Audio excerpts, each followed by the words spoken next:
Mesdames, Messieurs, bonsoir, soyez les bienvenus pour ce webinaire consacré à la facturation électronique et permettez-moi tout d'abord de vous souhaiter une bonne et heureuse année 2026, qu'elle puisse vous apporter tout ce dont on peut vous souhaiter, tant personnellement que professionnellement.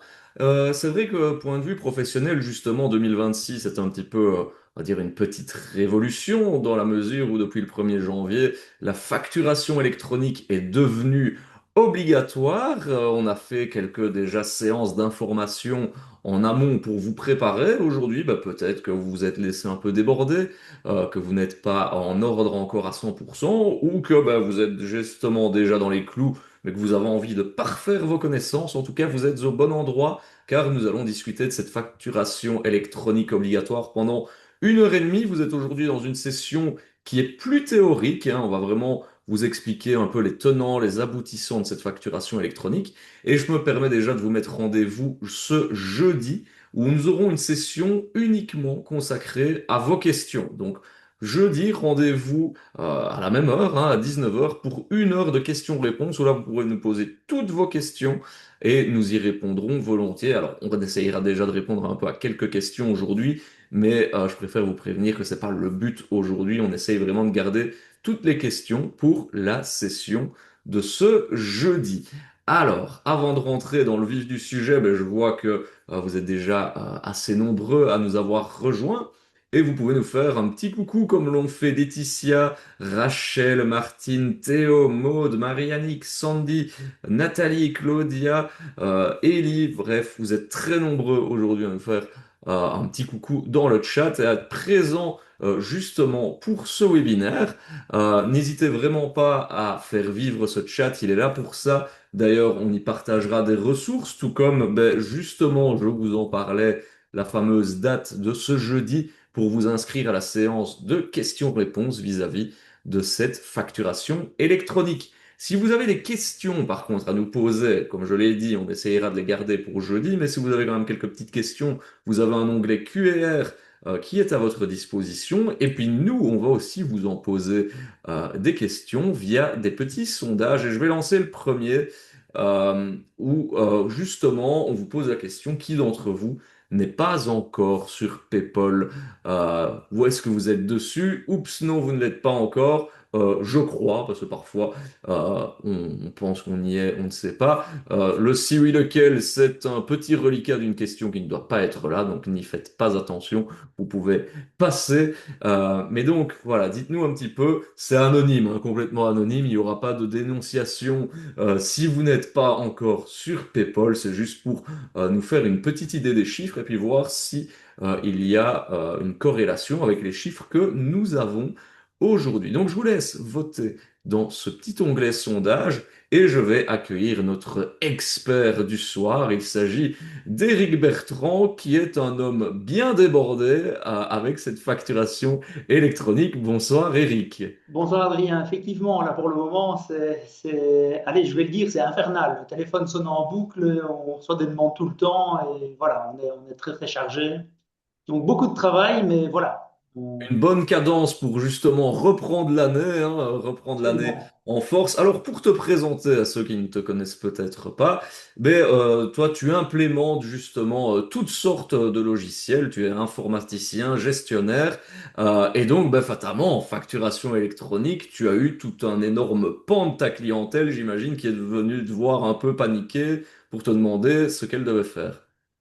Oui, absolument. Donc je suis ce qu'on appelle informaticien de gestion. Donc mon métier, c'est d'implémenter des solutions donc de logiciels de plateformes digitales qui permettent d'appliquer finalement de la facturation électronique, de la gestion commerciale, de la gestion de production, de la gestion de prestations, de la comptabilité, de la gestion financière, enfin tout ce qui tourne autour du chiffre. Donc on pourra parler de l'informatique du chiffre en fait.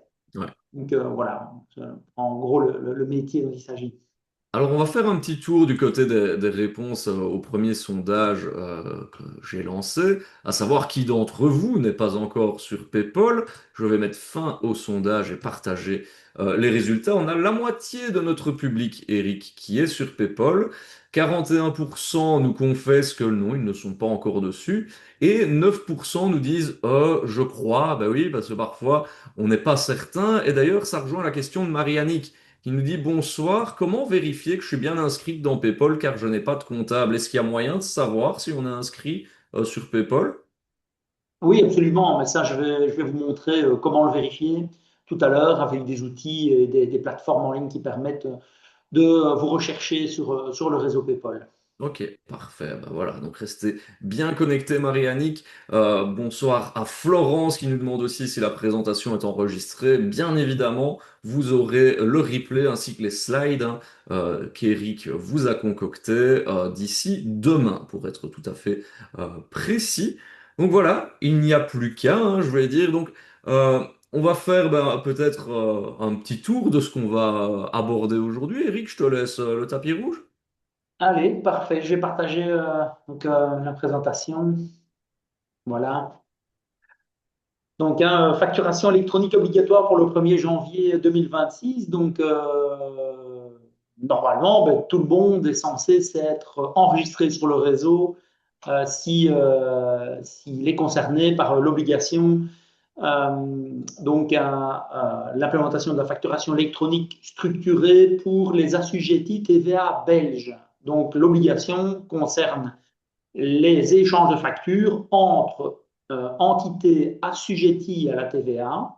Donc, les deux entités doivent être assujetties à la TVA pour être englobées dans cette obligation législative donc, du 1er janvier 2026 et ne pas dépendre d'un cas d'exemption qui est l'article 44 pour les prestations de soins thérapeutiques, donc qui sont régies par un cadre TVA tout à fait particulier, donc les kinés, les logopèdes, médecins et compagnie, donc qui sont assujettis à la TVA, mais qui dépendent d'une exemption spéciale. Donc c'est vraiment la seule exception pour tous les autres. Dès que vous êtes assujetti à la TVA, ne fût-ce que partiellement, ne fût-ce qu'à la franchise ou que sais-je d'autre, vous êtes tenu de passer par la facturation électronique. Donc, c'est une obligation très large et relativement stricte en termes de règles d'application. Comme toute les législations TVA d'ailleurs. Hein, la TVA, c'est quand même une réglementation assez stricte en général. Donc, Ouais. Mais voilà. donc ça déjà, c'est un premier cadre à retenir finalement, parce que on a déjà donné ce webinaire plusieurs fois, toi et moi, et c'est vraiment une règle de base à retenir, c'est entre assujettis TVA. Après, il y a des Absolument. petits cas de figure, comme tu viens de le dire avec ce fameux article 44, mais à ce moment-là, c'est ce qu'on appelle un peu du B2B, donc du business to business. Absolument, hein, c'est le business to business qui est visé. Donc, typiquement, ben, vous avez une activité de distribution de matériel informatique, vous vendez des ordinateurs, ben, vous faites une facture à un particulier qui n'est pas assujetti à la TVA. Ben, dans ce cas, vous ne devez pas passer par le réseau PayPal pour cette facture. Par contre, si vous facturez un ordinateur, par exemple, à un entrepreneur qui, lui, est assujetti à la TVA, cette facture doit passer obligatoirement par le réseau PayPal dans ce cas. Voilà, Ok. pour un petit exemple concret. Oui, mais Euh, je sais bien qu'il faut souvent taper sur ce clou-là, donc comme ça on pose la base directement.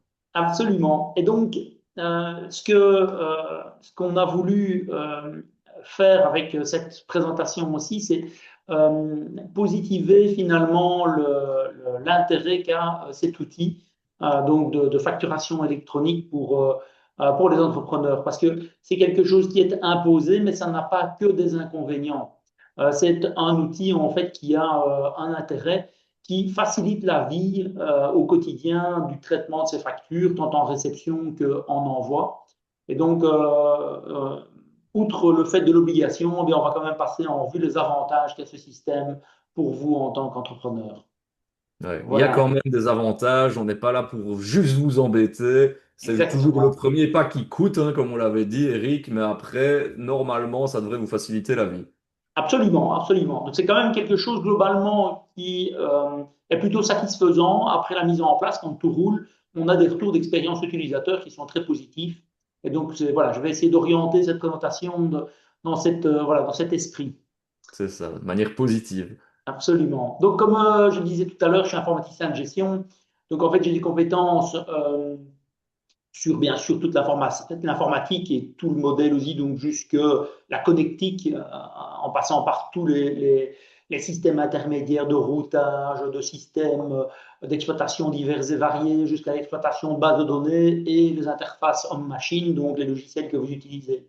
Donc, j'ai des compétences qui sont très verticales et horizontales, dans le sens où j'ai des compétences aussi de gestion, de droit, de comptabilité et de différents métiers appliqués, en fait, hein, pour les avoir informatisés depuis déjà plus de 30 ans. Donc, Ouais, normalement, vous pouvez me poser à peu près toutes les questions possibles et imaginables. Vu le nombre de séminaires que j'ai déjà donnés sur le sujet et toutes les questions que j'ai eues, probablement que je pourrais répondre à peu près à tout. Et puis alors, en plus, bien, jeudi, on pourra traiter des cas d'usage. Donc, vous pourrez poser une question, mais voilà, je fais un métier, je suis par exemple fleuriste, j'utilise tel et tel logiciel aujourd'hui, j'ai telle ou telle difficulté, comment est-ce que je peux résoudre cela? À ce moment-là, je pourrais traiter vos cas spécifiques, en plus de répondre également à des questions génériques si je n'y ai pas déjà répondu aujourd'hui. c'est ça. Vraiment, vos questions, gardez-les pour une majorité d'ici jeudi. Et donc ça, Voilà, ben, on a on a vu hein, déjà finalement fait, les chiffres. Une moitié d'entre vous sont sur PayPal. absolument. Donc, une petite présentation générale de ce qu'est PayPal, mais j'ai introduit un nouveau slide ici pour cette première du mois de janvier pour faire le point sur la situation générale des entrepreneurs concernés par cette législation. Donc, on va commencer par ça. Ensuite, on avancera donc sur ce qu'est PayPal, d'où est-ce que ça vient, quelle est l'histoire de tout cela, comment est-ce que ça fonctionne. J'ai des petites vidéos de démo sur le principe général de ce système.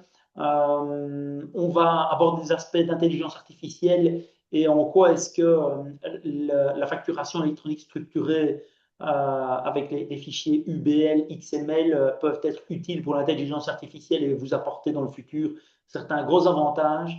On va parler cybersécurité, GDPR, la question de la souveraineté numérique, la conservation des documents. Hein, je rappelle que tous les entrepreneurs doivent conserver leurs factures durant 7 ans à minima, voire plus pour les biens amortis. Et que cette facture, c'est le fichier XML, c'est plus un PDF ou un fichier papier. Donc ça, c'est quelque chose d'important en fait à bien comprendre, c'est que la facture originale, c'est un fichier XML et plus un PDF, et que c'est ce fichier-là qui doit être conservé. Et puis on va parler du cas d'usage, une vidéo de démonstration sur l'encodage d'une facture, l'envoi, la réception. Et puis on pourra parler également de, voilà, de retour d'expérience et répondre certainement à pas mal de questions, quoi. Merveilleux. Voilà. Bien en introduction, comme je le disais, on commence par un point de situation à aujourd'hui où sur 1 200 000 assujettis à la TVA en Belgique aujourd'hui, bien, on a 74% des entrepreneurs qui sont présents sur le réseau, donc dont les numéros de TVA sont enregistrés sur le réseau PayPal. Donc il reste encore du travail, hein, donc on a 991 000 ce matin, hein, mesurés et sur 1,2 million. Ce sont des chiffres en fait qui viennent de PayPal Check. PayPal Check en fait qui est un outil qui permet de vérifier voilà, des informations générales sur PayPal. Je vous montrerai tout à l'heure comment ça marche parce que c'est utile aussi pour retrouver des gens qui sont présents sur PayPal et voir un petit peu aussi des informations générales comme voilà, le taux d'adoption chez nous. Il faut savoir aussi qu'il y a quand même une différence d'adoption entre la Wallonie, la Flandre et Bruxelles. En fait, on a un taux d'adoption un peu moins bon en Wallonie. Et donc là, il faut absolument s'accrocher voilà, pour rattraper nos voisins et se mettre à niveau pour que tous les assujettis TVA concernés par l'onboarding obligatoire ben, fassent le pas hein, pour que les 40%, je pense, des personnes qui ont répondu à notre sondage tout à l'heure, eh bien, dès cette semaine-ci, puissent se connecter sur une plateforme pour s'enregistrer sur le réseau et être en ordre. Hein. Et être en ordre, c'est s'assurer de ne pas être sous le coup d'amendes issues de l'administration TVA. Donc, où on aurait une première amende 1500 euros. Si dans les 3 mois on n'est pas en ordre, on monte à 3000 puis 5000 euros. Bon, cela étant, donc l'administration, donc l'esprit de finance, donc, a déclaré qu'il ferait preuve de tolérance pour l'application de ces amendes, pour peu qu'on sache apporter la preuve qu'on a entamé une démarche pour s'identifier sur le réseau. Donc, là, d'entrée de jeu, je vous encourage à le faire, à vous inscrire sur une plateforme. Je vais vous proposer toute une série de plateformes, hein, pour PME, pour TPE, qui sont faciles et qui vous permettront de vous inscrire sur le réseau rapidement, histoire de vous mettre en ordre, je vais dire, en 3 clics. Euh,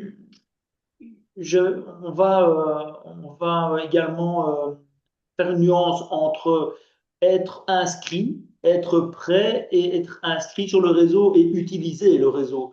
Parce qu'il faut non seulement s'inscrire sur le réseau, mais en plus utiliser la plateforme pour faire l'envoi des factures. Alors, C'est mieux, oui. euh, petit tips, petite info, euh, c'est le logiciel que vous allez choisir ou la plateforme que vous allez choisir qui vous inscrit sur le réseau. Ce ne sont pas deux démarches différentes, hein. Donc, vous choisissez un logiciel de facturation compatible PayPal, de facturation ou de réception de factures compatible PayPal, et c'est cet outil qui fera la démarche de vous inscrire sur le réseau PayPal. Donc, c'est tout se fait au même endroit. Et puis, message pratique, une fois que vous êtes identifié, que vous êtes présent sur le réseau, faites quelques essais avec des entrepreneurs ou avec des collègues pour vous échanger quelques factures, même à 1 euro. J'ai encore eu voilà, un client tout à l'heure qui me disait, ah, j'ai envoyé une facture d'1 euro à un collègue, il m'a fait une note de crédit d'1 euro, on a pu annuler la facture, elle est passée par le réseau, tout va bien. Donc ça, c'est des petits exercices utiles à faire voilà, pour se mettre le pied à l'étrier. Donc C'est c'est la ça. situation aujourd'hui. Donc il reste quand même encore du boulot. On rencontre également des entrepreneurs qui sont inscrits sur le réseau, qui ont fait le choix d'application, je vais dire, peut-être pas toujours de manière judicieuse en décembre, en dernière minute, et qui sont face à certaines problématiques de capacité qu'ont les logiciels qu'ils ont choisis, et donc où on doit aujourd'hui les migrer, donc les déplacer d'une solution vers une autre. Et donc ça, c'est possible, c'est quelque chose qui peut avoir lieu, on sait se désinscrire d'une plateforme, d'un outil de facturation, pour se réinscrire sur un autre qui peut-être sera plus adapté si, ben voilà, si vos besoins changent, si vos besoins évoluent ou si vous vous rendez compte que vous êtes trompé d'outil. Ouais, c'est ça, j'imagine que le flux de factures, finalement aussi va peut-être influencer le choix, ne pas avoir un outil qui est trop compliqué, toujours avoir un outil qui est adapté à ses besoins. Claudia nous dit, ben, je ne suis pas assujetti à la TVA, ceci ne me concerne donc pas. Effectivement, on l'a dit, première règle, cela concerne les assujettis TVA, Eric. Absolument. Et Est-ce que tu sais alors, de quel métier il s'agit? non, je ne sais pas, elle ne l'a pas mis. Donc, en fait, il y a toute une série de métiers où voilà, ils ne sont pas assujettis à la TVA ou des ASBL qui ne sont pas assujettis à la TVA, mais qui ont beaucoup d'interlocuteurs qui, eux, sont assujettis à la TVA et où finalement, c'est une réelle facilité Oui, de pouvoir bénéficier en fait de l'usage du réseau PayPal pour l'envoi et la réception de ces factures. ah bah, Typiquement, Claudia est on a, infirmière indépendante, je te précise. pardon? Elle est infirmière indépendante. Voilà. Eh bien, par exemple, dans le cas d'infirmière indépendante, voilà, c'est clair que pour l'émission de ces créances n'est pas nécessaire, mais par contre, pour la réception de ces factures, c'est peut-être utile de s'enregistrer sur un outil comme Dockel, qui est gratuit et qui vous permettra en fait de recevoir vos factures de téléphone, vos factures d'assurance, les factures voilà, de votre voiture professionnelle, ce genre de choses. Et donc ça va vous faciliter la vie également pour pouvoir transmettre plus facilement ces factures vers votre comptable et ainsi avoir un outil de stockage centralisé de ces factures, aussi toujours dans l'idée de cette conservation à 7 ans à minima pour être en conformité sur la question d'archivage de ces factures originales. Et donc, une des missions de Dockel, c'est également cette question de la gestion documentaire, de la conservation de documents. Et donc là, c'est peut-être une solution intéressante, même pour les personnes qui ne sont pas assujetties, notamment pour le milieu médical, puisque en plus, ils sont exemptés par l'article 44.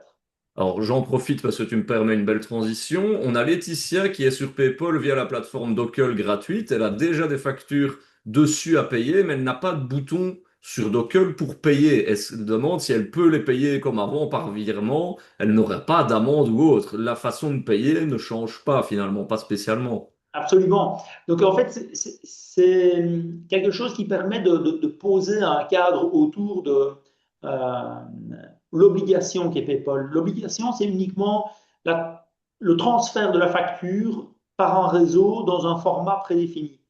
Maintenant, tout le reste de la législation reste identique. Donc, la question du recouvrement des créances, des rappels, tout ça, ça reste inchangé. Les méthodes de paiement restent inchangées. Les contestations de factures restent inchangées.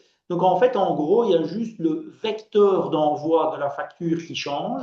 Mais pour ce qui est du reste, je vais dire, toutes les législations restent d'application de la même manière et les habitudes de travail doivent rester les Hmm, mêmes.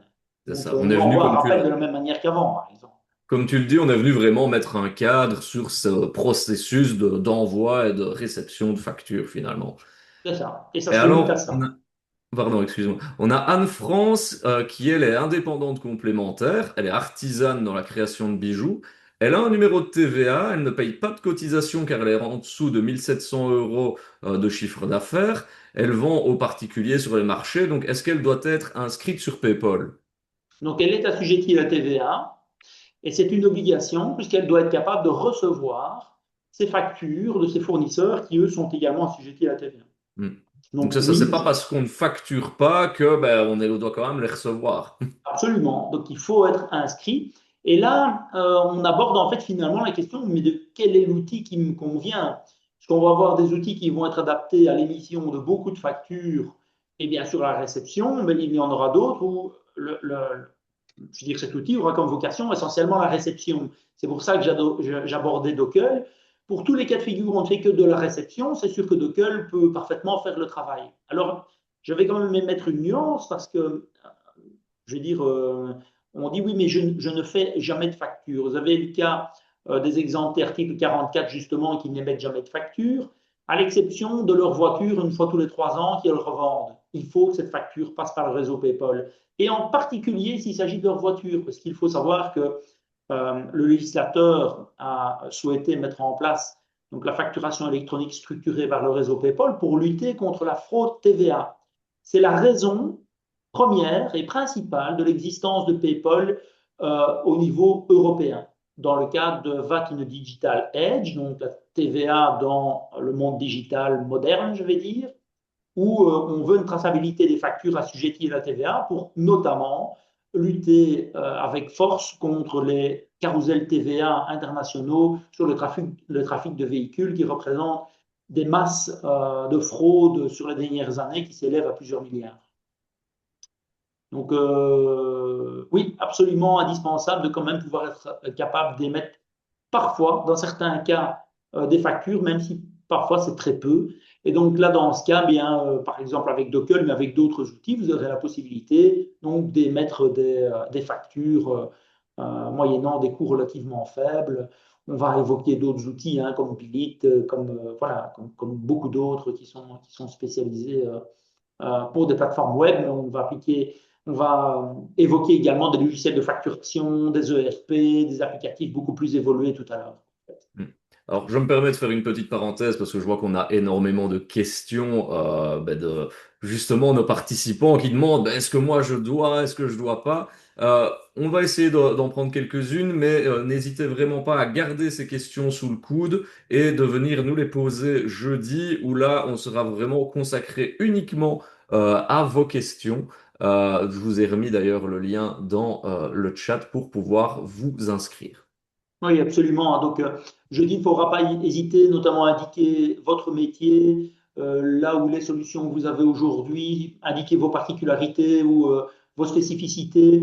Et à ce moment-là, je pourrais probablement vous orienter vers les solutions les plus adéquates. Ouais, ce Toujours un sera. exercice voilà, d'acrobatie pour moi, Ah, mais c'est le normalement, grand écart, là. ouais, voilà, tu m'as vu me faire à plusieurs fois. En général, j'arrive à répondre à tout. C'est toujours retombé sur tes pattes, comme on dit, donc Absolument, il n'y a pas de absolument. souci, Et je pense avec une certaine justesse en plus. Donc, je voilà. pense.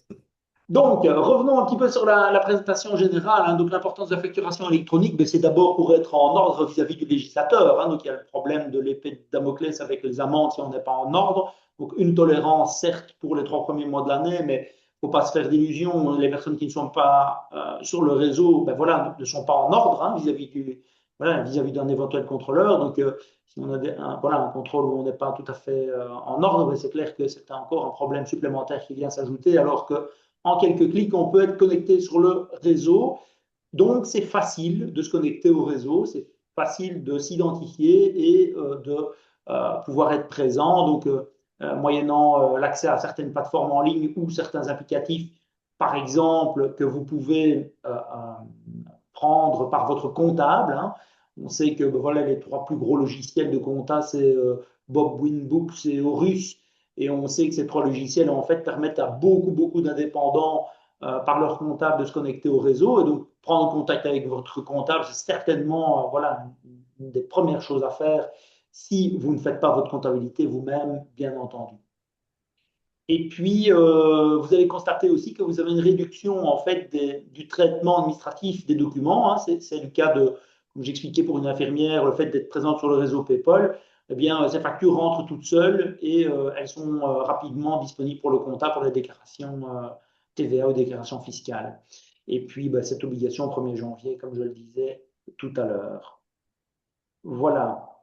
Voilà, on va expliquer un petit peu voilà, comment ça fonctionne, et puis les avantages pour les entreprises, et puis des aspects sur l'automatisation. Donc, hein, ça va permettre de traiter des documents en automatique beaucoup plus facilement dans le futur. Donc, ça, on abordera ces questions un peu plus loin. Voilà, un petit sondage. Effectivement, on vous lance un nouveau petit sondage parce que on va vous parler des tenants et des aboutissants de PayPal. On vient déjà de le faire un petit peu, mais on vous pose la question, est-ce que vous savez pour quelles raisons nous avons adopté la facturation électronique ce 1er janvier 2026? Et si oui, si vous le savez, pour quelles raisons vous pouvez nous le détailler. On attend vos réponses, bien évidemment. Et pendant qu'on attend vos réponses, je regarde un petit peu les questions que nous avons eues, les questions, si jamais, mettez-les bien dans l'onglet Q&R, même si, comme je le rappelle, on s'y consacrera jeudi. Je vois Rachel qui dit, je suis formatrice sous régime particulier de franchise des petites entreprises, article 56 bis, c'est très précis. Dois-je utiliser PayPal pour facturer mes prestations, Eric? Ça dépend de l'interlocuteur. Si c'est vers des assujettis, oui. Sinon, non. Ok. Pour un refuge pour animaux sous le régime de la franchise, donc qui ne fait que recevoir des factures, vous conseillez Dockle, entre autres, hein, Pourquoi effectivement, pas? pour recevoir des factures. Maud nous dit, il semblerait que les dentistes qui ont déclaré en 2022 pouvoir réaliser des actes non thérapeutiques doivent passer via PayPal. C'est ce qu'on avait dit, hein, dans le cadre de formation, par exemple, que vous Voilà. pouvez dispenser. Je suis indépendante complémentaire dans le bien-être. Mes fournisseurs sont français et espagnols. Ça pose un petit peu la question de justement l'internationalisation de cette norme PayPal. Et avant tout, PayPal, c'est pas belge. PayPal, c'est mondial. Donc, c'est même pas européen, c'est mondial, quoi. Donc, le réseau PayPal est présent dans différents pays, comme en Australie, comme au Canada, aux États-Unis ou que sais-je d'autre. Donc, si vous avez des interlocuteurs internationaux, vous pouvez échanger vos factures avec eux, indépendamment de l'obligation entre assujettis belges. Donc, on imagine que vous ayez des fournisseurs français ou des clients français, eh bien, vous pourrez échanger ces factures par le réseau PayPal si vous êtes présent sur le réseau.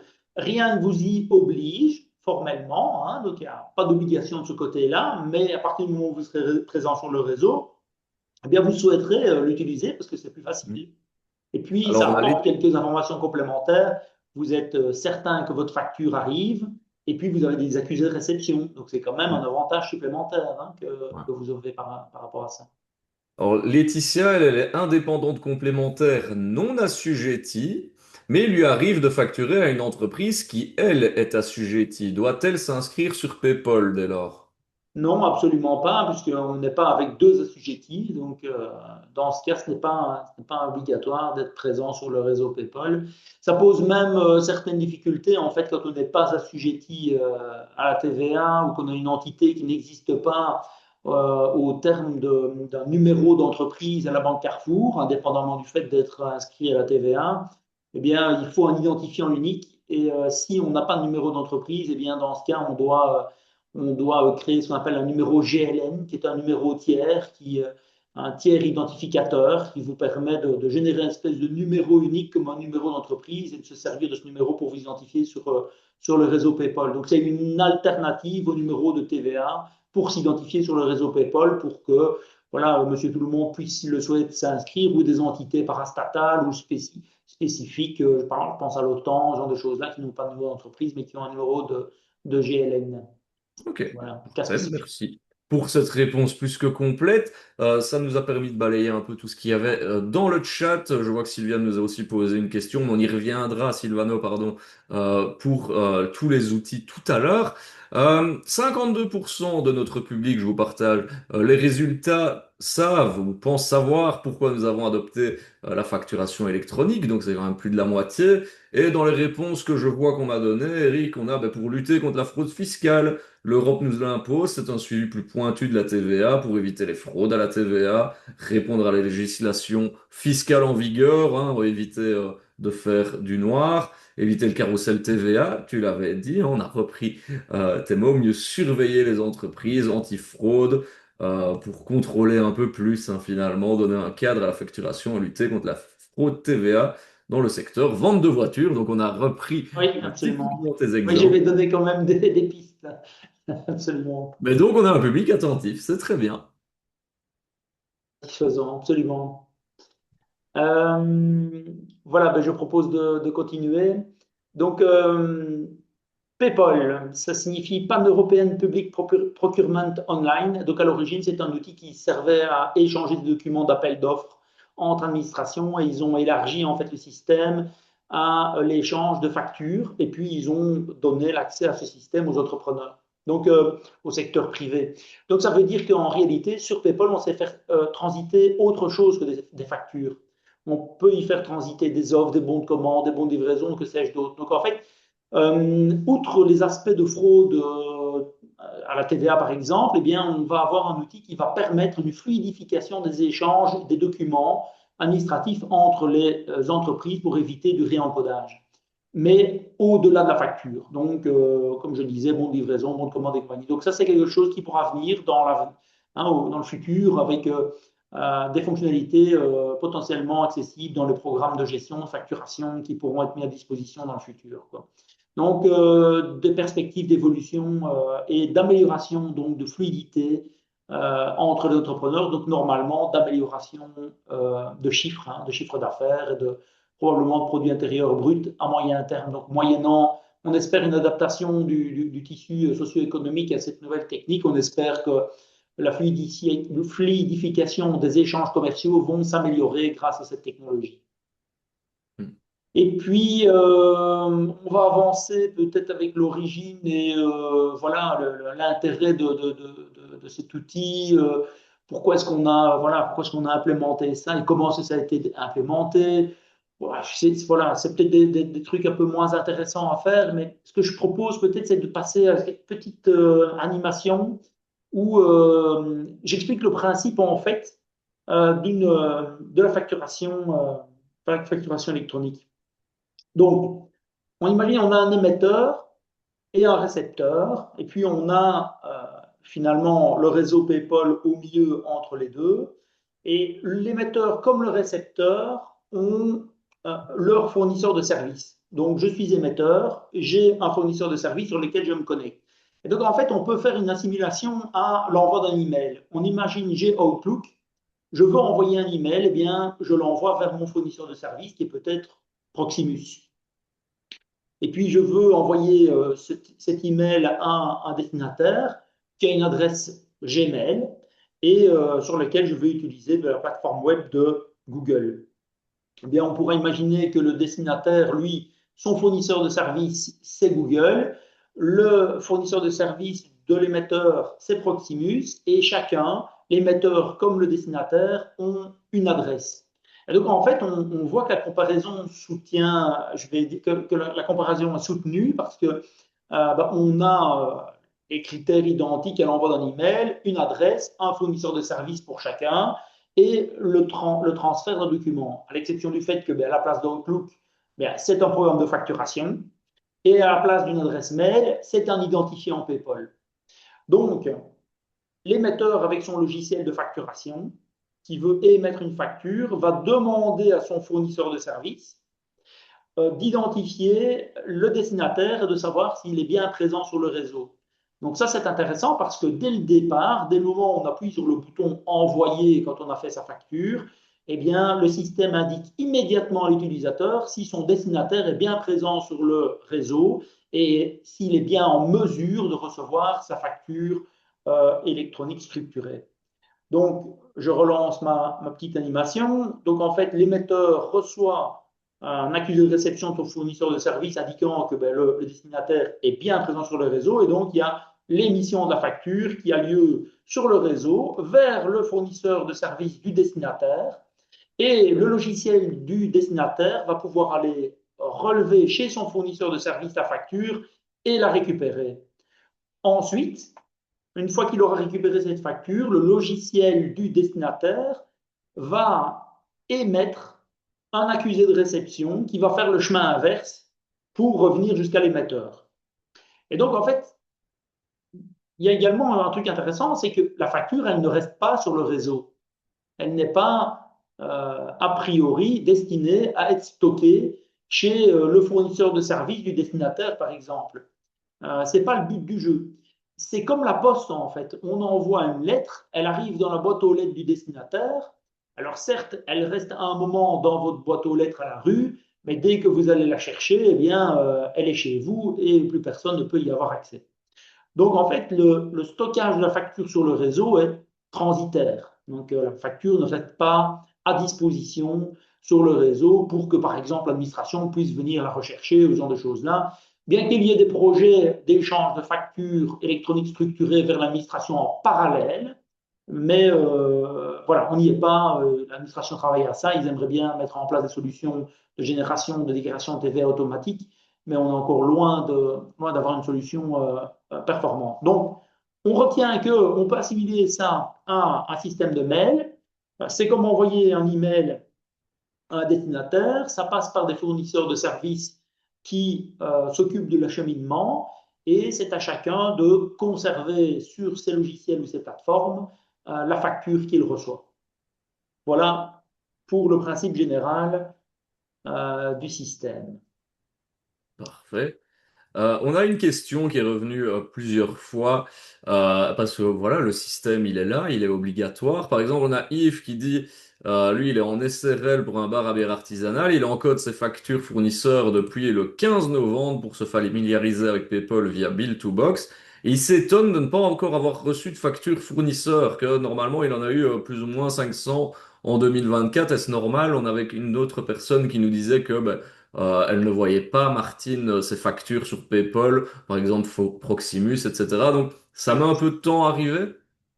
Non, c'est instantané. Effectivement, il faut s'inquiéter si vous ne voyez pas arriver de facture depuis, par exemple, le 15 décembre. Si vous recevez 500 factures par an et vous avez notamment Proximus qui est le champion, donc qui, lui détecte automatiquement les présences, scanne tout le réseau systématiquement et dès qu'il y a un nouvel abonné, envoie immédiatement ses factures. Donc, effectivement, il faut bien s'inquiéter du fait de ne pas recevoir ses factures sur son Bill2Box. Alors, typiquement, ce qui se passe, c'est que vous seriez peut-être déjà enregistré sur une autre plateforme. Donc, on a énormément de cas de figure où des comptables avec les logiciels de compta ont enregistré des entrepreneurs sur le réseau. Et donc, on peut être en réception enregistré qu'une seule fois. Donc, en émission, on peut émettre des factures avec plusieurs plateformes en parallèle, par exemple son e-commerce, un logiciel de point de vente, un logiciel de facturation sur un smartphone hein, ou que sais-je d'autre. Eh bien, en envoi, donc il n'y a pas de souci, vous pouvez vous inscrire sur plein de plateformes. Par contre, en réception, vous ne pouvez vous inscrire que sur une seule plateforme et c'est la première qui gagne. Donc, si votre comptable vous avez déjà, par exemple, inscrit sur une plateforme comme par exemple Icorus ou Winbooks ou que sais-je d'autre, eh bien, il devrait vous donner accès, donc, soit à la réception de ces factures par Falco ou Winbooks on Web ou Bob Demat ou que sais-je d'autre comme outil qui permettrait de voir vos factures entrantes. Donc, vous avez des outils qui permettent de savoir comment et où votre numéro d'entreprise a été enregistré sur le réseau Et ça, je vous en montrerai tout à l'heure pour pouvoir retrouver, grâce à votre numéro d'entreprise ou votre nom d'entreprise, le fournisseur de services qui a été utilisé pour vous enregistrer sur le réseau et de remonter peut-être vers votre comptable ou vers l'endroit où ça aurait déjà été enregistré. Mais probablement que vous êtes déjà enregistré ailleurs. Ouais. Donc là, il y a Et un contrôle là-dessus. est-ce qu'on reçoit une notification, un email peut-être par exemple, quand une facture est arrivée sur PayPal? Ça dépend des plateformes. Donc, certains outils permettent de le faire. Donc, nous, on utilise donc des outils qu'on a développés chez nous pour voilà, de gros échanges et ça fait partie des paramétrages que nous offrons.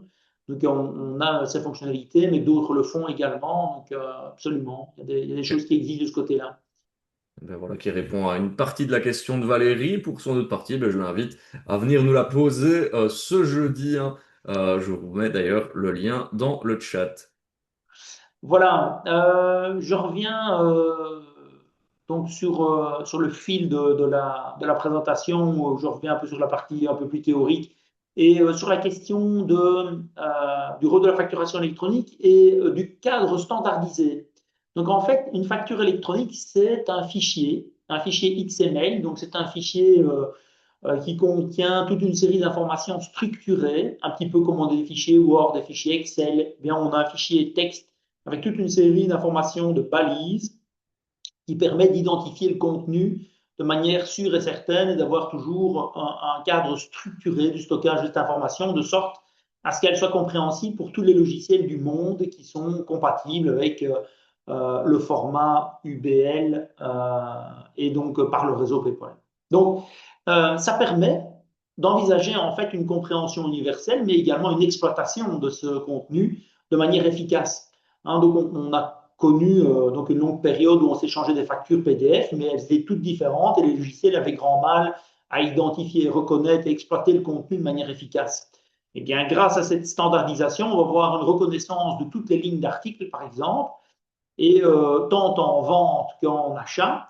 Et donc, avec les technologies qui sont à notre disposition d'intelligence artificielle, on va pouvoir faire travailler ces outils pour, par exemple, en arriver à avoir des calculs de prix de revient par article, ce qui est à la main quelque chose de fastidieux à faire. Donc là, ça va permettre une exploitation des chiffres beaucoup plus avancée grâce à cette standardisation. Donc c'est important.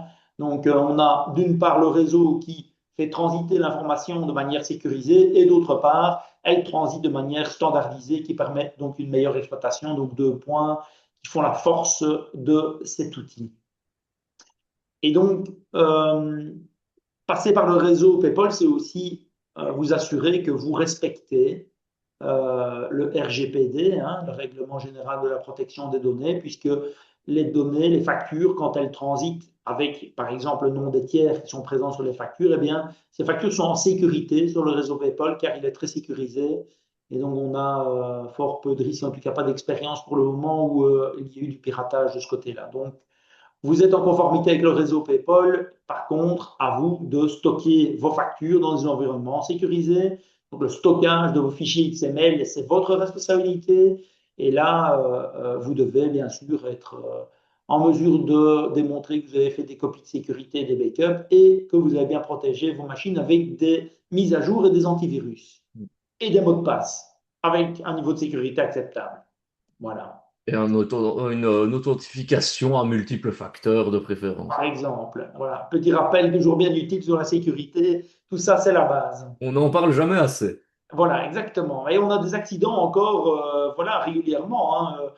Tous les mois, on a des appels catastrophiques de clients qui, voilà, qui sont fait pirater des plateformes ou voler des données. Donc, tous les mois, chez nous, on a des appels de gens qui ont des détresse par rapport à ça. Donc, il faut parfois prendre un peu de temps pour, voilà, sécuriser son environnement et ou à faire appel à un informaticien pour vous aider à le faire. Et d'ailleurs, ça me permet de te poser cette question, parce qu'il y a énormément de consommateurs, de gens du milieu, des indépendants, qui parfois ont une certaine appréhension à justement devoir mettre tout ça sur un outil informatique, parce que, bah oui, mais on a peur des fuites, que moi je fais ma compta et mes factures moi-même, encore à la main, ou je fais mon petit Excel et j'envoie mes factures, au moins ça risque un peu moins. ici, j'imagine que tout est fait d'une manière très sécurisée. Oui, à un niveau voilà, de sécurité, de qualité d'intégration et de protection des données pour les logiciels qui doivent se connecter aux fournisseurs de services sont relativement élevés, hein. Donc, on a quand même des niveaux de sécurité assez importants. Là où ça peut poser des problèmes, c'est sur le fait voilà, du stockage du côté de l'entrepreneur, où il télécharge ses factures, ce qui est une bonne chose, hein, de les télécharger. On doit être souverain de ces données, on doit savoir où elles sont, on doit être capable de les récupérer. Par exemple, dans le cas où on souhaiterait changer de plateforme ou d'outil, on doit récupérer ces anciennes factures pour pouvoir les faire transférer ou les conserver. Donc, euh, pour le cas d'un éventuel contrôle. Donc, la question de la souveraineté de données est importante. Donc, ça implique qu'on a tendance à faire des copies de sécurité, mais il faut les faire dans des environnements à minima protégés par des antivirus, par des mots de passe et par de la double sécurité, bien entendu. Et donc, le réseau PayPal, en fait, est garanti. Et il est garanti par 17 modérateurs qui sont représentés par des fonctionnaires délégués de 17 pays de la communauté européenne. Donc, dedans, il y a la Belgique, bien entendu, et les voilà, 17 pays les plus importants de la communauté européenne qui sont directement partie prenante dans la survie et le maintien du réseau. Donc, il ne s'agit pas d'un petit réseau indépendant ou d'Internet qui fonctionnerait en autonomie. Non, il s'agit d'un réseau privé, fermé, sécurisé, et où tous les intervenants sont identifiés et, ainsi que les logiciels et les personnes qui utilisent ces logiciels, puisque vos fournisseurs de services, quand ils vous connectent à ces logiciels, eh bien, vous identifient, bien entendu. Donc, peu de risque de spam de facture, même si on peut, cela étant, comme avoir des erreurs. Donc, il faut quand même vérifier ces factures. Donc, on a quand même pas mal d'erreurs dans les factures. Donc, l'expérience récente, c'est qu'il faut vérifier ces factures, les factures XML. Donc, une facture XML, c'est un fichier, comme j'expliquais, dans lequel il y a toutes des informations structurées, mais à l'intérieur du fichier, il y a également encapsulé une image PDF qui est dedans, donc une image de la facture. Et on a constaté que l'image de cette facture pouvait avoir certaines divergences par rapport au contenu de l'XML lui-même. Et typiquement, on a eu des cas où Proximus envoie une facture et il y a des commentaires qui ne sont pas dans le format graphique, mais qui sont dans l'XML avec les intérêts et clauses pénales, par exemple. Donc, il peut y avoir une petite divergence de ce côté-là. Donc, il faut quand même voilà, s'assurer que le contenu de l'XML est parfaitement net. Et on a eu aussi un cas où on avait carrément une erreur de plus de 1000 euros entre ce qui est sur l'XML et ce qui était sur la représentation graphique.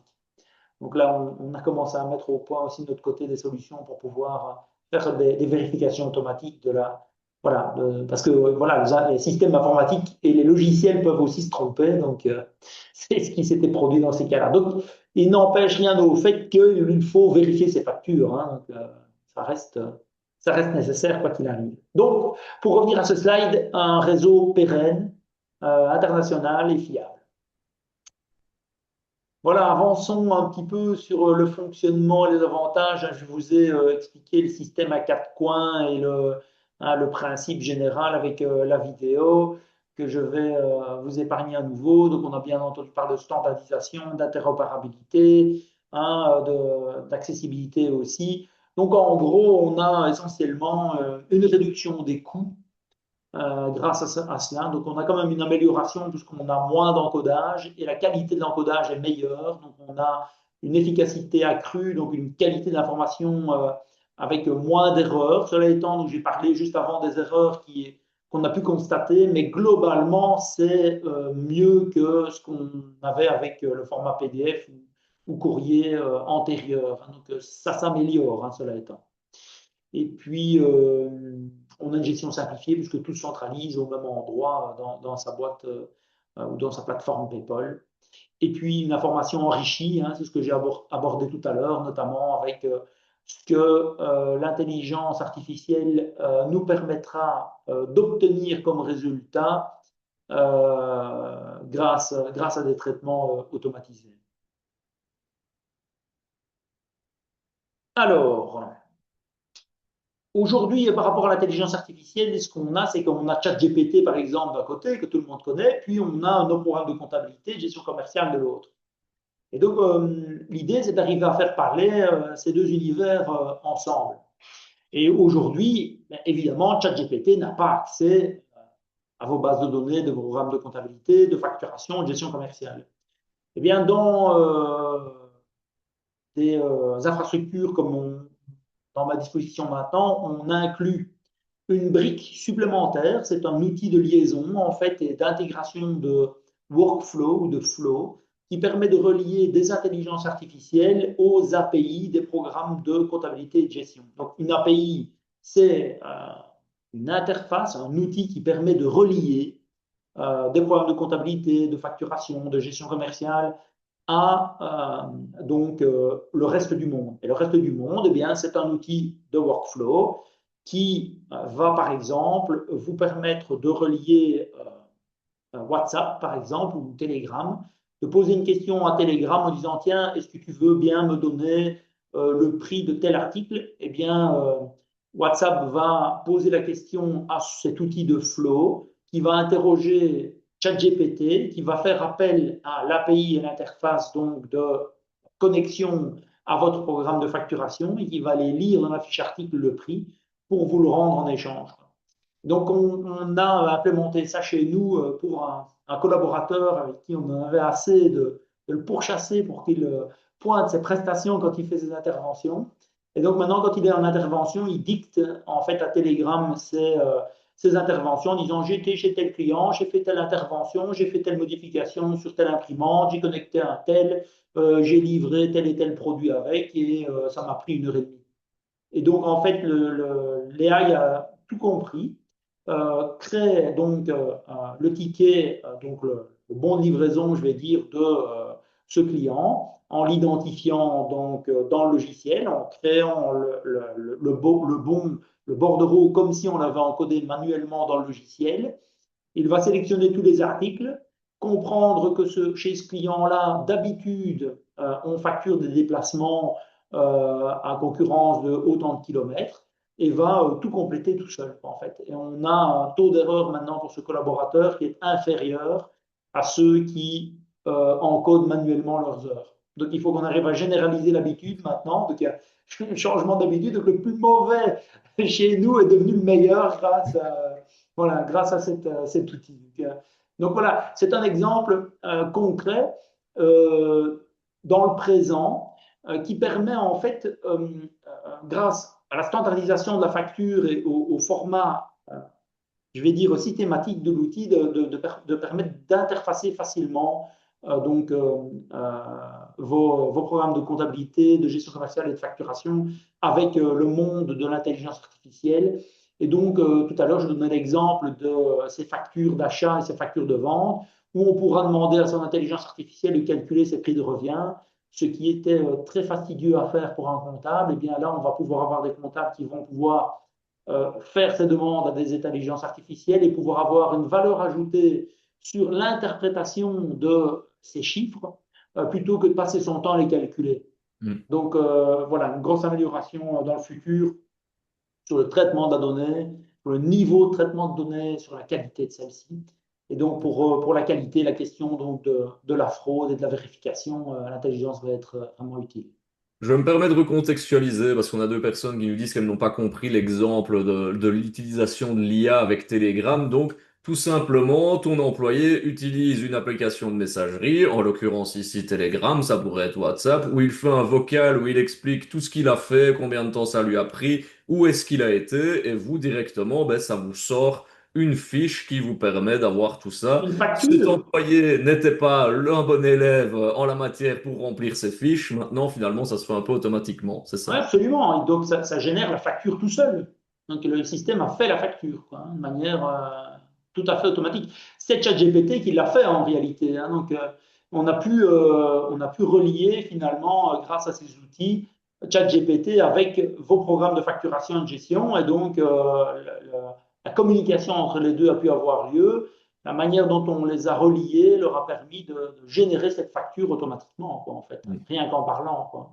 Donc voilà, On a un exemple avec Virtuosa, qui est un logiciel donc spécialisé dans le bâtiment. Donc, s'il y a voilà, des gens qui font dans le bâtiment, c'est certainement un logiciel vraiment à aller voir. Et donc, on peut, sur chantier, parler donc à Virtuosa, qui va, rien qu'en lui donnant les mesures et les explications de ce qu'on est en train de faire comme relevé, générer un devis automatiquement, quoi. Ok. Ouais. Donc, Et donc, tout c'est ça, c'est des redoutable. paramétrages. Il faut justement faire appel à quelqu'un comme toi pour configurer un peu tout cela via les API. On ne va pas aller dans les paramètres de son téléphone et essayer de trouver comment est-ce que ça fonctionne Non, pour voilà, on n'en faire est la pas encore là. corrélation entre les deux, hein. On n'en est pas encore là, mais on est en train de mettre une version de Gecosoft en ligne qui va inclure déjà quelques fonctionnalités où on pourra faire les demandes vocalement et y répondre. Donc, bon, ça commence, ça vient. Donc, et donc, c'est vraiment important, voilà, de choisir des outils voilà, qui ont cette volonté d'évoluer vers de l'intelligence artificielle, quoi, hein. Donc, c'est clair que c'est le présent, hein. J'ai pas dire c'est l'avenir, non, c'est le présent, quoi. Donc, voilà, c'est important de. Voilà. Et donc, il y a la question de la lutte contre la fraude et de la lutte contre l'erreur aussi, la détection d'erreurs, hein. Donc, on a la question, par exemple, je passe des bons de commande, je reçois la facture donc au format XML, PayPal. Eh bien, je compare grâce à mon intelligence artificielle tous mes bons de commande et toutes mes factures, et l'AI me retrouve toutes les erreurs automatiquement. Donc, l'intelligence artificielle sert vraiment de détection d'erreurs. Donc là, il y a vraiment des choses formidables qui vont arriver et qui sont déjà là, hein, qu'on implémente déjà de notre côté. Voilà, c'était la petite parenthèse intelligence artificielle, donc de grosses choses en préparation. Et puis, on avance sur la question de la sécurité. Hein, j'ai déjà abordé le GDPR, hein, donc la question d'authentification des utilisateurs, hein, tout le monde est identifié, donc le chiffrement de l'échange de la donnée voilà, sur tout ça. Donc, c'est clair que il y a pas mal de choses qui garantissent que ça va fonctionner, enfin, que ça fonctionne correctement en termes de sécurité, en termes de compatibilité avec le GDPR aussi, quoi. Donc, j'ai déjà abordé ces aspects-là, et je pense que tout ça ne fait aucun doute. J'ai déjà abordé la question de la souveraineté digitale, hein. Donc, la souveraineté digitale, c'est une question d'être maître de ses données, hein, et ça concerne tout le monde. Donc, je dois savoir, par exemple, où sont mes factures et je dois être capable de les restituer pendant 7 ans. Alors, 7 ans, c'est long, hein, dans le monde de l'informatique. Euh, je vais dire que la conservation de données, de fichiers XML pendant 7 ans, c'est quand même potentiellement allez, je pense que en moyenne, on est censé changer de système de facturation et de gestion tous les 10 ans, mais là, avec ces systèmes-là, ça va augmenter, quoi. Donc, d'ici 7 ans, j'ai envie de dire, peut-être la moitié des personnes auront changé 1 à 2 fois d'outils de facturation et de gestion, quoi. Et il faut que tout suive, quoi, hein. Il faut que l'histoire, que l'historique des factures suive avec, et donc on doit savoir où elles sont et comment faire pour les récupérer, pour les faire transiter, hein. Donc, on doit être souverain de ces données. Donc, c'est ça la souveraineté, c'est où sont-elles et comment est-ce que je les récupère. C'est clair. Maintenant, on va Voilà. passer à une partie un peu plus concrète. On va parler des outils, des plateformes, hein. Certains nous en ont déjà cité. On nous parlait de Docker, on nous a parlé de Build2Box. Mais avant ça, on a un premier petit sondage à vous proposer. Vous allez voir, il n'est pas anodin. On vous demande si vous assurez vous-même votre comptabilité. Oui ou non, vous passez via un comptable. Et d'ailleurs, on avait eu Yves, je pense, qui nous parlait de son comptable et de Bill2Box, que c'était lui qui lui avait conseillé cela. On attend un petit peu vos réponses. Pour l'instant, ben, la majorité nous dit avoir un comptable. 35% d'entre vous assurent la comptabilité euh, eux-mêmes. Donc voilà pour le premier petit sondage. Et alors, au deuxième sondage, c'est de savoir si, suite au passage à la facturation électronique, quel logiciel avez-vous choisi? Dites-nous un petit peu. On va voir, donc on a parlé de Bill2Box tout à l'heure, on a parlé de Dockel. Eric en a cité plein d'autres, hein, d'ailleurs, si vous avez été attentif. Une liste non exhaustive. D'ailleurs, j'ai vu que Eric nous avait mis un lien dans les slides avec tous les logiciels qui sont répertoriés. Il y en a énormément, Eric. Oui, oui, absolument, hein. Donc, il y a vraiment beaucoup de solutions. Et donc, dans les solutions qui sont à votre disposition, on va pouvoir les classer essentiellement en trois parties. Et on va pouvoir associer cela à trois types d'interlocuteurs différents. Et donc, c'est un 3x3 voilà, qui vous permet de vous y retrouver dans ce dédale de solutions qui sont à votre disposition. Et donc, le 3x3, c'est les logiciels de gestion type plateforme web. On en a cité Bill2Box, Billit et compagnie. Puis, on aura les applicatifs qui sont dédiés aux comptables. Donc, on a parlé de Bob, Winbooks, Horus et d'autres, hein, qui ont leur pendant destiné aux entrepreneurs comme donc Falco, Winbooks on Web ou Bob Desmat pour Bob. Et on va voir donc trois types d'interlocuteurs. Ben, ce sera. Ah oui, donc c'est la deuxième catégorie. La troisième catégorie, alors ce seront les ERP. Donc des ERP comme bien sûr Odoo, mais on a voilà, toute une série d'autres logiciels. On a déjà parlé de Mercator, on a parlé de, voilà, de Gecosoft, d'Astral Software et d'autres. Et donc on aura trois types d'interlocuteurs. Ce sera bien vos collègues, vos fédérations pour les plateformes web, savoir vers quoi vous pourrez aller. Vous aurez votre comptable pour les applicatifs web et puis plutôt des informaticiens de gestion pour les ERP. Voilà. Hmm. Et là, Ok. dans les ERP, vous avez une volée de logiciels qui existent, qui dépendent de votre métier. On a abordé Virtuosa. Voilà, on a un tas d'autres logiciels, par exemple pour les chauffagistes ou pour les brasseurs, que j'aime bien citer, ou d'autres encore, quoi. Effectivement. Alors ben, on a Odoo hein, qui ressort le plus dans ce sondage, Dockel également, Falco pour d'autres, Dockel Pro, WinAuditor, Bill2Box, WinBooks. J'envisageais Odoo, on nous dit, je voudrais un gratuit car je fais peu de factures. Je t'inviterai à répondre, à Oui, rebondir sur Odoo justement et oui, cette fameuse notion de gratuit. absolument. Odoo car la comptable travaille dedans et donc ça nous permet de faire le lien aussi de si vous n'avez pas encore, parce que la moitié d'entre vous n'avez pas encore passé le pas de PayPal, faites un petit coup de fil à votre comptable pour savoir finalement quel outil, quelle plateforme il vous recommande, parce que ben, c'est un peu votre interlocuteur principal à ce niveau-là, et donc c'est bien d'avoir quelque chose qui est compatible avec lui, voire la même solution, n'est-ce pas, Eric? Oui, absolument. Et quoi de plus décevant que de devoir réencoder tout sur une seconde plateforme ou transférer les fichiers manuellement, alors que ça pourrait être automatisé en utilisant une plateforme compatible avec son comptable. Maintenant, ce n'est pas toujours possible. Si on a un métier qui exige un logiciel de facturation spécialisé, c'est clair qu'on ne sait pas utiliser. Je dirais par exemple Falco, hein, qui est la version mobile de Horus. Et donc, c'est clair que si on est, par exemple, brasseur ou distributeur de boissons, on doit avoir un outil qui gère les axes et les cautions et vidanges. Ben, c'est clair que Falcon ne permet pas de le faire. Et donc là, dans ce cas-là, ben, on doit utiliser un logiciel spécialisé. Hein, c'est la même chose, par exemple, pour les infirmières, hein, infirmières indépendantes. Il y a des logiciels qui sont spécialisés. Et donc, c'est clair que le logiciel standard du comptable ne convient pas nécessairement. Donc voilà, il y a quand même des nuances à apporter, mais d'abord demander à son comptable si le métier qu'on fait permet l'usage d'un programme de facturation standard. Ensuite, si on n'a pas de comptable, si on ne souhaite pas utiliser le même outil que le comptable, eh bien, il faut se positionner sur le type de métier et sa corporation et se situer dans le 3x3, en fait, de savoir, mais tiens, est-ce que j'émets beaucoup de factures ou peu de factures? Si je n'émets pas de factures, mais que j'en reçois, c'est sûr que des plateformes web s'imposent. Plateformes web, style Billy, Bill2Box, Docker et que sais-je d'autre. Alors, c'est pas mal de se tourner vers des plateformes relativement soutenues et réputées pour s'assurer de la pérennité. Donc, ça signifie que si vous vous tournez vers de l'applicatif peu répandu ou nouvellement venu sur le marché dont on n'est pas sûr de la pérennité, ben, c'est plus délicat.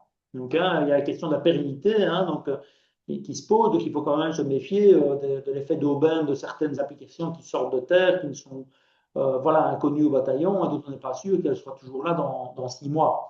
Puis Hmm. alors, vous avez le cas où ben, vous n'avez pas de comptable et vous devez vous occuper de la comptabilité vous-même. Vous avez des solutions comme Accountable qui font bien le boulot aussi.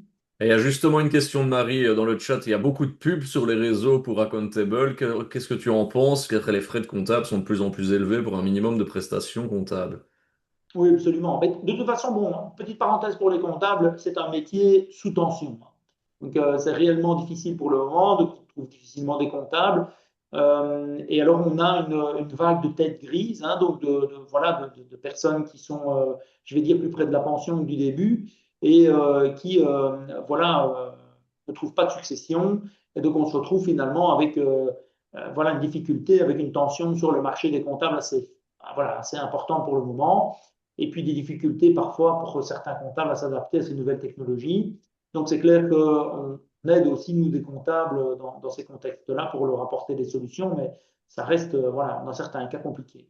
Donc, c'est clair que avoir un outil intégré vers le comptable où on pré-encode, où on valide déjà toute une série de pièces, eh c'est clair que tout ce travail, je vais dire, a peu de valeur ajoutée pour le comptable, est intéressant à faire par l'indépendant lui-même, de sorte à faire effectivement des économies de prestations.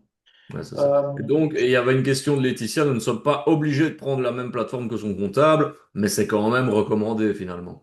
Absolument. Donc, de toute façon, on parle, voilà, on parle d'informatique de gestion. De l'informatique de gestion, c'est avant tout gagner du temps.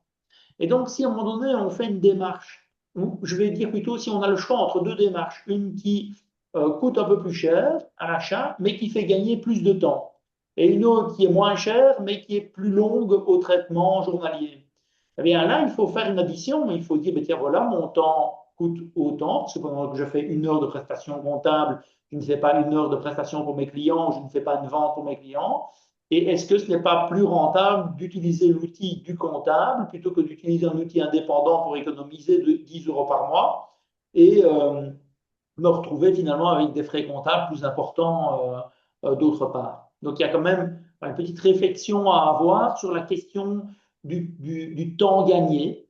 Et je pense que se tourner vers une application intégrée, même si elle peut coûter 5 à 10 euros par mois en plus, en utilisant un applicatif intégré voilà, au comptable, eh bien, pourra vous faire gagner peut-être de nombreuses heures sur l'année qui pourront être rentabilisées à autre chose. Donc, c'est un calcul, une réflexion individuelle, évidemment.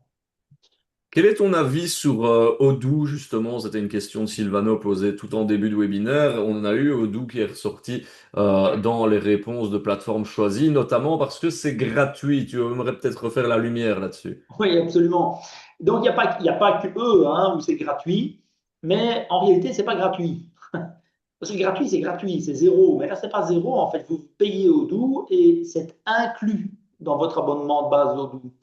Et donc, si vous prenez un Odoo, qui, je vais dire, coûte un certain prix, je ne vais pas m'avancer sur les prix parce que, voilà, on garde une certaine neutralité dans la présentation ici, hein, qui dépend notamment de Digital Holonia. Et donc, ce certain prix, en fait, inclut notamment Odoo, mais vous avez pour beaucoup moins cher, notamment du côté d'Ockel, réellement gratuit. Et là, vous payez rien du tout pour les recevoir. Et vous pouvez mettre déjà quelques factures à partir de 4 euros par mois ce qui est déjà de toute façon nettement moins cher qu'Odoo. Et on a le même cas avec Horus Software où PayPal est inclus également. Et c'est des packages à partir de 14 ou 18 euros par mois. Enfin voilà, là aussi je m'avance pas parce que donc, voilà, c'est un peu plus cher, mais effectivement les transactions PayPal sont incluses dedans, dans les packages de base. Quoi. Donc il ne faut pas perdre de pied avec toute cette question de gratuité et aussi ne pas oublier que Odoo, c'est un ERP. Donc, ça implique du paramétrage et une certaine compétence, un certain savoir-faire, une certaine prise en main, qui est différent de prendre un applicatif web SaaS de base comme Billit, Bill2Box ou Docker, qui eux vont vous permettre une prise en main, une mise en service immédiate, avec certes un certain simplisme, hein, une certaine limite, mais donc quand on tourne vers Odoo, on doit quand même d'où d'autres ERP, on doit quand même avoir des besoins d'émission de facture d'un certain niveau et d'une certaine complexité. Quoi. Ça sert à rien de sortir non plus le bazooka pour tuer une mouche. Quoi. Donc, C'est sûr. voilà. Alors, dans cette partie, on va voir justement un petit peu comment est-ce que ça fonctionne concrètement Alors, on va pas faire sur toutes les plateformes qu'on a parlé, hein, évidemment, on n'aurait pas assez d'une journée, mais tu nous as préparé quelques petites démonstrations. Absolument. Donc, voilà,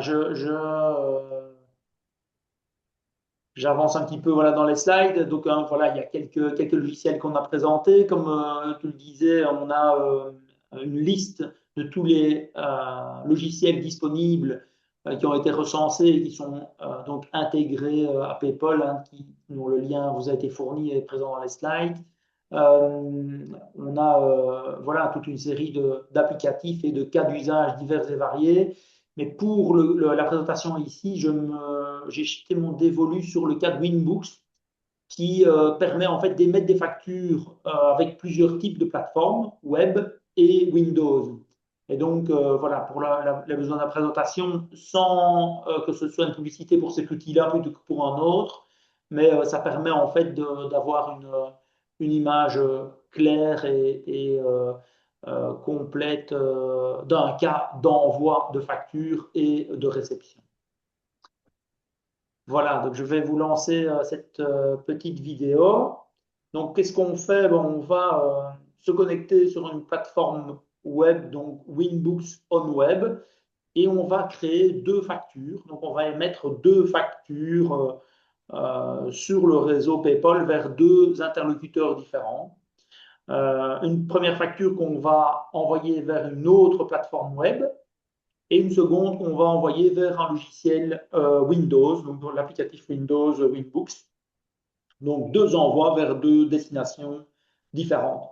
Donc pour ceux qui n'ont jamais encodé de facture sur un logiciel de facturation, un logiciel de facturation en ligne, mais en fait on doit essentiellement spécifier un client, indiquer un article, des quantités, un prix, éventuellement des remises, voilà, des délais de paiement. Donc, et à partir du moment où on a fait cette opération-là, on peut appuyer sur le bouton Send ici. Donc ça, on a à peu près dans tous les logiciels où on a ce bouton d'envoi. Et là, on a un sablier. Et ce sablier, en fait, a permis d'aller voir sur le réseau PayPal si le destinataire était bien présent sur le réseau. Si le destinataire n'avait pas été présent, on aurait déjà eu un message d'erreur en disant attention, client indisponible sur le réseau ou que sais-je d'autre comme message d'erreur. Donc il y a quand même un traitement dès le début, dès l'émission de la facture, pour s'assurer que cette, ce destinataire, cet interlocuteur est bien présent sur les réseaux. Donc voilà, ici on crée une deuxième facture, on appuie également sur le bouton envoi, la même chose, vérification que le destinataire existe bien et expédition de la facture sur le réseau. Donc, à partir du moment où ces deux factures ont été créées, bah, là, vous avez pu voir que ce n'était pas très long et pas très compliqué de faire une facture, hein, pour ceux qui n'ont jamais fait avec un logiciel. On va voir ici sur un portail intermédiaire, donc c'est la manière de faire chez Winbooks, de pouvoir superviser ces factures et s'assurer qu'elles ont bien été expédiées et envoyées vers le destinataire. Donc, en fait, on sait voir l'historique des envois. Et on voit ici qu'il est mis sent. Hein, donc elles ont bien été envoyées, donc elles ont été expédiées, sinon elles se seraient mises en cancel ou annulées ou error. Hein, donc on aurait un message d'erreur déjà indiquant que la facture n'a pas pu parvenir jusqu'au destinataire. Donc un suivi permanent de ces factures. Alors là, on se connecte sur un portail, ben, c'est Winbooks Connect, et là on voit directement que la facture est présente. Hein, donc c'est elle qu'on voit ici avec le logo Pepsi, on l'avait créé avec ce logo, et donc on voit avec cette facture qu'on a la possibilité de la consulter graphiquement, de voir son total et de voir tous les champs qui sont déjà reconnus à gauche. Donc toutes les zones sont valides et on fait l'envoi vers le comptable. Donc ici, c'est le cas de la plateforme qui est reliée vers le comptable et on l'expédie vers son comptable et elle va directement aller dans la comptabilité. On a la possibilité également, et un bouton, d'aller vers les paiements. Donc on aurait pu aller de là faire le paiement directement. Ici, on va aller réceptionner la deuxième facture. Donc, on lance une version de Winbooks sous Windows. Et donc, c'est la deuxième facture qu'on va récupérer dans Virtual Invoice, dans ce cas-ci, qui est un module de Winbooks, qui est le module de dématérialisation et qui va permettre donc de réceptionner la facture PayPal, de la consulter, de l'encoder et de l'enregistrer sur son environnement local pour la stocker définitivement.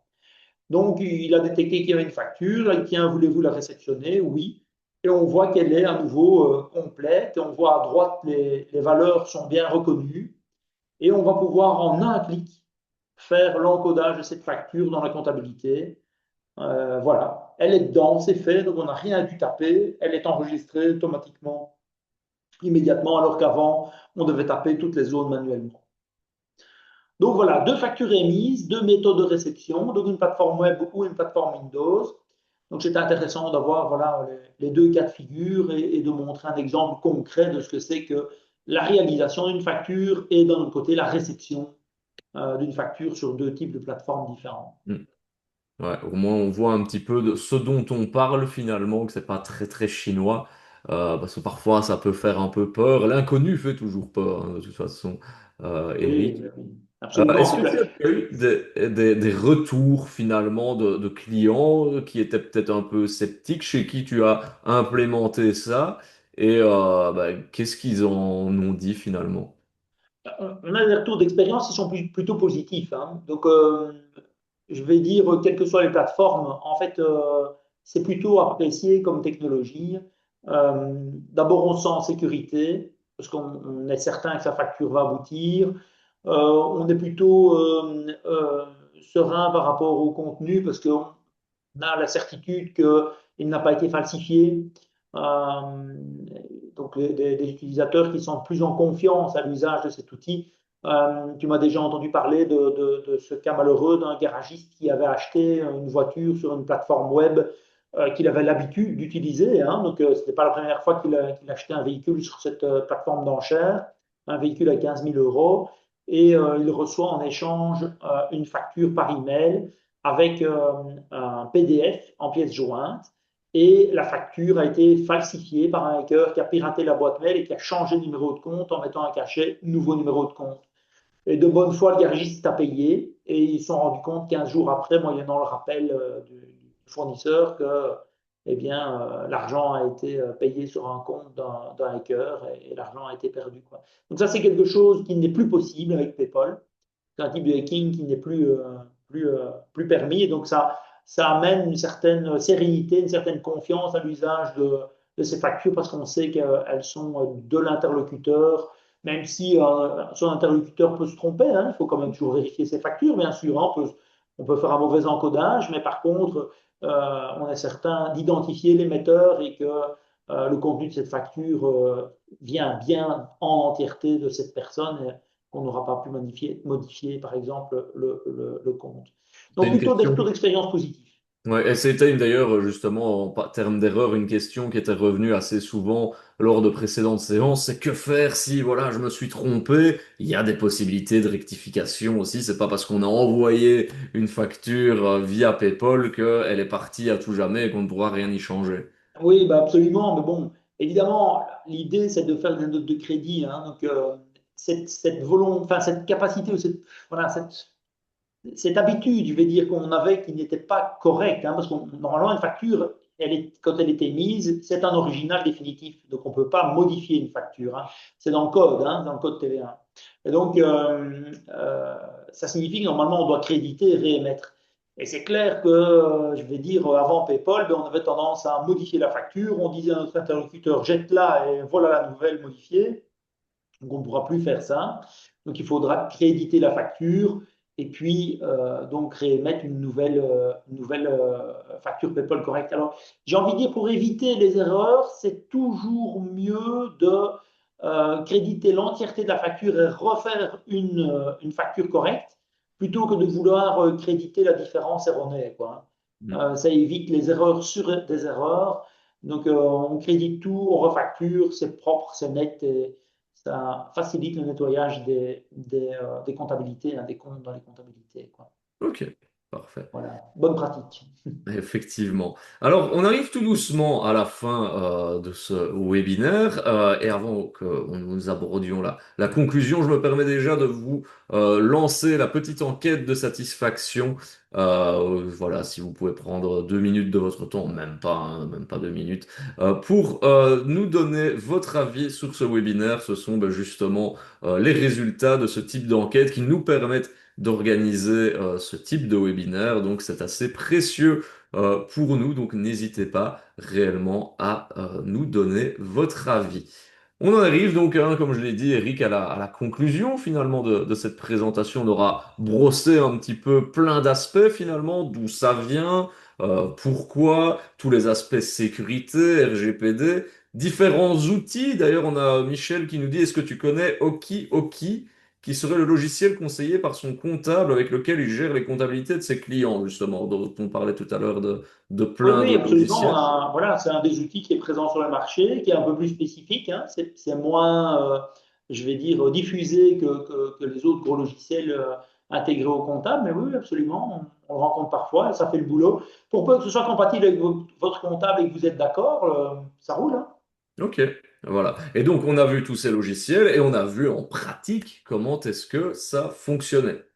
Absolument. Voilà. Donc maintenant, ben, j'invite vraiment les utilisateurs qui ne sont pas encore connectés sur le réseau à jeter leur dévolu sur une plateforme le plus vite possible, même si c'est transitaire, hein. Donc ça peut être, voilà, vous connecter sur, on a parlé beaucoup de Docker, mais ça peut être vous connecter rapidement sur Docker, au moins vous êtes présent sur le réseau et vous n'êtes pas en défaut vis-à-vis du législateur par rapport à cette période de tolérance, hein. Donc il faut quand même montrer que vous faites une démarche, quitte à faire une migration vers un autre outil si à un moment donné, ben, Docker ne devait pas convenir, quoi. Donc ça ne posera pas trop de problèmes, une migration c'est possible, mais là il faut s'inscrire absolument, hein. Donc il faut vraiment se mettre sur une des plateformes, vous y allez, quoi. Il faut, voilà, faut pas hésiter, il faut le faire, quoi. Et alors, j'avais promis que je montrerais donc un outil pour des utilisateurs qui seraient déjà présents éventuellement sur le réseau qui voudraient s'identifier ou voir s'ils sont présents sur le Ouais, tout à réseau. fait. Il y a des outils comme PayPal Directory, donc directory.paypal.eu. Vous tapez le nom d'une entreprise, vous faites search et il vous retrouve l'identifiant PayPal. Tout à l'heure, je vous ai parlé qu'on pouvait faire une analogie avec donc l'envoi d'un email. Eh bien, l'adresse PayPal, l'identifiant PayPal, c'est ceci dans ce cas. Euh, donc, ça permet, ben, en tapant son numéro d'entreprise ou en tapant son nom d'entreprise, de voir tiens, si on est peut-être déjà présent sur le réseau, parce que certains d'entre vous ne le savent peut-être, mais vous y êtes déjà peut-être grâce à votre comptable, quoi.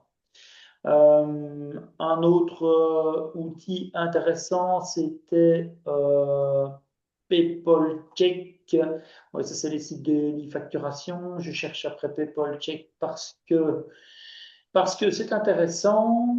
Oui, voilà, PayPal Check, qui lui aussi vous permet sur la page d'accueil de taper votre numéro d'entreprise ou votre identifiant PayPal et de vous retrouver. Alors, un identifiant PayPal, c'est en Belgique constitué de 2.9925, 2.BE, le numéro de TVA, ou de 0208, 2 points, le numéro de TVA. Et chaque pays a son préfixe, en fait.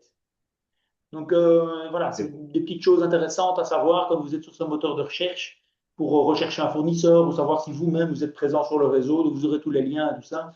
Et donc si vous voulez, jeudi, on fera le test avec l'un ou l'autre, où on pourra faire quelques recherches ensemble, savoir si vous n'êtes pas déjà présent sur le réseau, ou si vous me dites, tiens, c'est bizarre, je crois que j'y suis, mais je ne reçois pas mes factures, on pourra vérifier en ligne aussi ensemble jeudi avec des cas pratiques et concrets. Donc, juste taper le numéro d'entreprise sur Docker, j'aurai une réponse. Non, sur ici, c'était PayPal Directory, c'est ça? Il y a PayPal Directory où il y a également PayPal Check en fait, hein, qui fait également le boulot, quoi. Ok. Donc il y en a plusieurs, hein, donc, voilà. Ouais. Alors, Laetitia demandait le lien des différentes plateformes. Où est-il? Alors, il ne se trouve pas dans les slides que vous allez recevoir. Enfin, il se trouve peut-être, mais moi, je l'ai trouvé sur le site du SNI. Il y a un onglet que je vous mets dans le slide qui s'appelle Facturation électronique obligatoire. Et donc, vous ouvrez ce petit URL et ensuite, vous allez dans Logiciel à agréer. Et là, vous aurez à télécharger un tableau justement en Excel avec Je ne sais pas combien de lignes il y a, mais je l'ai ouvert tout à l'heure. Il est assez impressionnant ce tableau avec vraiment tous les logiciels qui sont répertoriés et agréés par le SPF Economy. Donc c'est à cet endroit-là que vous pouvez retrouver, ben, Eric, vous d'ailleurs vous le fait la démonstration en temps réel. Hein, vous voyez, il y en a beaucoup quand même. Oui, il y a Hein. du monde, il y a du monde. Il y a Voilà. du monde, on a dépassé les 100 et on n'a même pas vu la barre au tiers du Voilà, document. Donc il y a de quoi faire son petit marché. Dans absolument. cette dans ce lien que je vous ai laissé également, ben, vous avez tout ce qui est les différents replays, les formations. Eh bien, c'est justement le fait de se retrouver ce jeudi. Donc, si vous avez des questions vraiment à nous poser, les cas d'usage particuliers, je vous invite à nous rejoindre ce jeudi où on va vraiment répondre à toutes vos questions, à un maximum d'entre elles en 1 heure. C'est l'objectif de ce webinaire, enfin de cette séance de questions-réponses. Et comme Eric l'a dit, il aime bien l'exercice, il fait plutôt bien ça. Ouais, c'est toujours amusant. Enfin, pour le moment, on n'arrive pas à me coller, donc c'est un peu le défi. Donc voilà, si vous Voilà, avez une question, vous pensez que je n'aurais pas à répondre, je relève le défi. Allez, c'est ça. Vous avez ici maintenant votre petit défi. D'ici jeudi, on se donne rendez-vous donc à la même heure qu'aujourd'hui, c'est-à-dire à 19 heures pour cette séance de questions-réponses. Tous les liens sont dans le chat. Vous recevrez également, on l'a dit, le replay ainsi que les slides d'Eric. Donc il ne me reste plus qu'à vous souhaiter une très bonne soirée. Nous avons d'ailleurs, on va mettre fin au sondage. Tu as toujours un beau bulletin, Eric à notre enquête de satisfaction. Merci beaucoup allez, super. d'ailleurs d'y Merci à tous. avoir répondu. Et on vous souhaite une belle soirée. À jeudi, bye bye. À jeudi.